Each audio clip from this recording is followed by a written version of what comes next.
Hi guys! So dito tayo ngayon sa isang Thai restaurant. Thai restaurant, oh. And kakain tayo ng beef. At wala lang, medyo maaga pa naman. Wala akong kwenta-kwenta. Ngayon din, sinusubukan ko ulit itong voice over. Again, sinusubukan ko ulit itong voice over ng DJI Neo.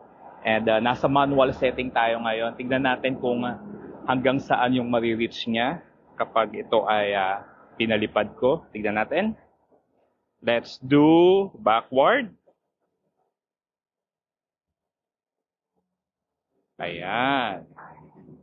Kasi dito sa DJI, I mean, parang kaya niya kaya niya ng 20 to 30 centimeter as long as hindi nawawala yung signal niya.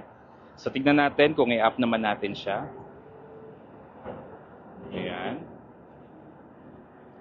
Tapos, paikutin natin siya. I-move natin siya sa right.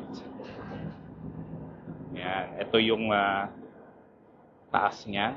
Di pa ito nakatodo guys kasi baka mawalan tayo ng signal. Rotate lang.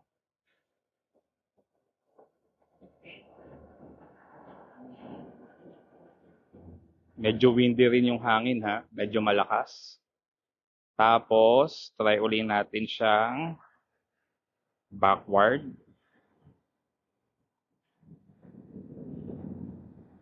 Ewan ko kung naririnig pa ako guys. Tapos, up. Ayan. Tapos rotate left natin uli.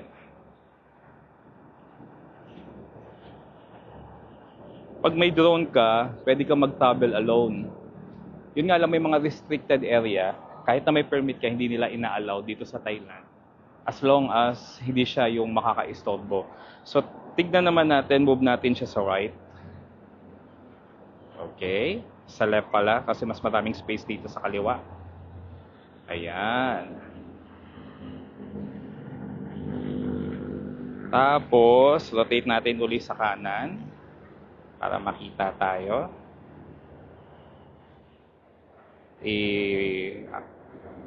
Downward, baba natin konti.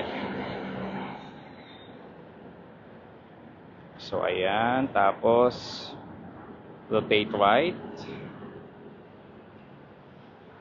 Bali itong DJI Neo drone ay tumatagal ng 18 minutes yung battery niya.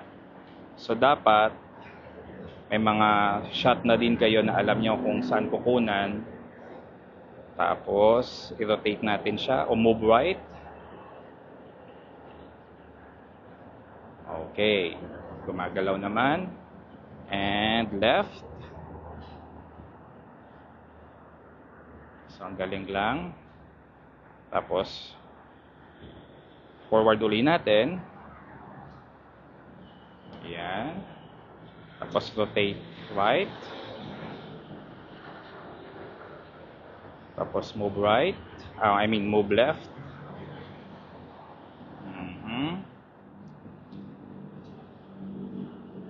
Tapos, move right.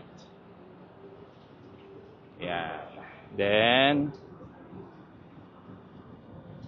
move left. Para makita nyo yung kataas-taasan. Then, move left. Tapos, rotate left. Rotate right, Tapos, taas natin ulit. Tignan natin kung kaya ng signal. Ang galing, ang ganda niya. Promise. Tapos, move right. Or rotate right. Ang galing, no? Kitang-kita mo ang kabuang taas ng area na to. Ayan. Tapos, kaba natin konti.